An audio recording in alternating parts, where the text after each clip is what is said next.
Success human rights সোসাইটির উদ্যোগে হতদরিদ্র ও মধ্যবিত্ত পরিবারের মাঝে ঈদ সামগ্রী বিতরণ।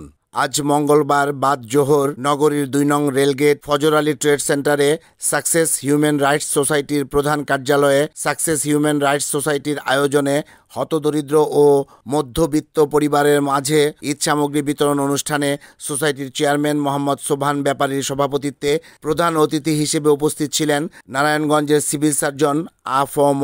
মশিউর রহমান। বিশেষ অতিথি হিসেবে উপস্থিত ছিলেন নারায়ণগঞ্জ জেনারেল ভিক্টোরিয়া হাসপাতালের আবাসিক মেডিকেল অফিসার ডাক্তার জহিরুল ইসলাম। সাকসেস হিউম্যান রাইটসের এই উদ্যোগকে সাধুবাদ জানিয়ে বক্তব্য রাখেন বিশেষ অতিথি ডাক্তার জহিরুল ইসলাম। মানুষদের মধ্যে মানব কল্যাণে যে কাজ করে যাচ্ছে, আমরা চাই এই কাজ আরো বৃদ্ধি পাক এবং মানুষের মাঝে এই সাকসেস আরো ছড়িয়ে দেওয়া হোক, যাতে গরিব মানুষের মধ্যে এই উপহার সামগ্রী বিতরণের মাধ্যমে তাদের অনেক মঙ্গল সাধিত হবে। মানবতার প্রতিটি কাজে সাকসেস হিউম্যান রাইটসের ভূমিকার প্রশংসা করে বক্তব্য রাখেন প্রধান অতিথি সিভিল সার্জন আ.ফ.ম. মশিউর রহমান।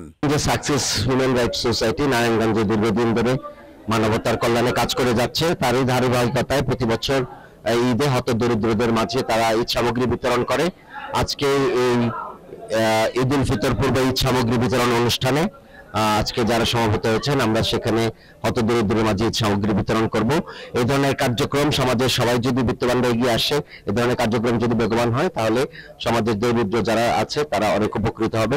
সমাপনী বক্তব্য রাখেন অনুষ্ঠানের সভাপতি ও সোসাইটির চেয়ারম্যান মোহাম্মদ সোবহান ব্যাপারী। প্রতি বছর অসহায় মানুষের, খেটে খাওয়া মানুষ পরিবারের মাঝে ঈদ সামগ্রী দিয়ে থাকি।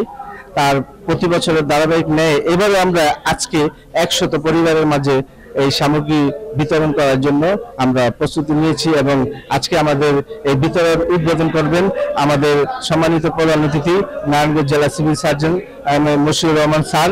ওনাকে ধন্যবাদ জানাচ্ছি আজকে আমাদের সাথে সময়টুকু দেওয়ার জন্য।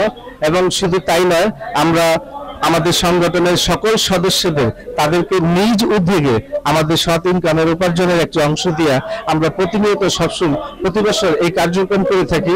এবং বিগত আমলে দেখেছেন যে আমরা লকডাউনের সময় এবং বিভিন্ন সময় আমরা এই কার্যক্রম করেছি, বন্যা তো আমরা করেছি এবং ধারাবাহিক আমরা সবসময় করে যাব।